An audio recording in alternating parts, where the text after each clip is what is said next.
Сооротуучу Кудай. 11 декабрь.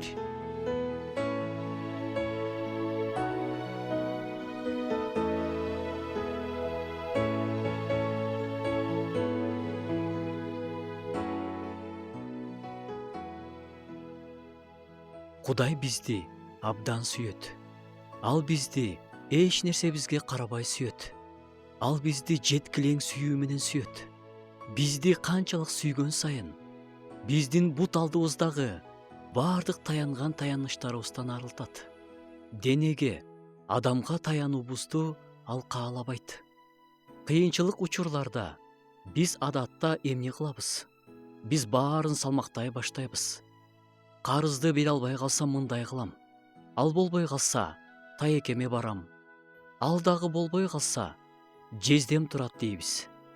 Ошентип биз жакындарыбызга, досторубузга, тааныштарыбызга таянып алабыз. Бул жактан, жетигил жактан таяныч издеп, балдак издеп баштайбыз.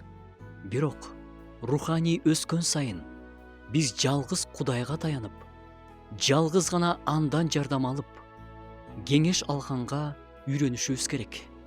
Кудайдан гана жардам алган кандай экенин татып көргөн забурчу мындай деп жазат: Теңир менин үнүмдү, жалынуумду укканына кубанам. Мени өлүм торлору чырмап алды. Мага өлгөндөр жаткан жайдын кыйноолору жетти. Мен кысталышта калдым. Кайгыга туш болдум. Ошондо мен: Теңир, менин жанымды куткар деп Теңирдин ысымын чакырдым. Теңир ырайымдуу жана адилет. Биздин Кудайыбыз боорукер. Теңир куулугу жок адамдарды сактайт. Мен алсырап калганда ал мага жардам берди.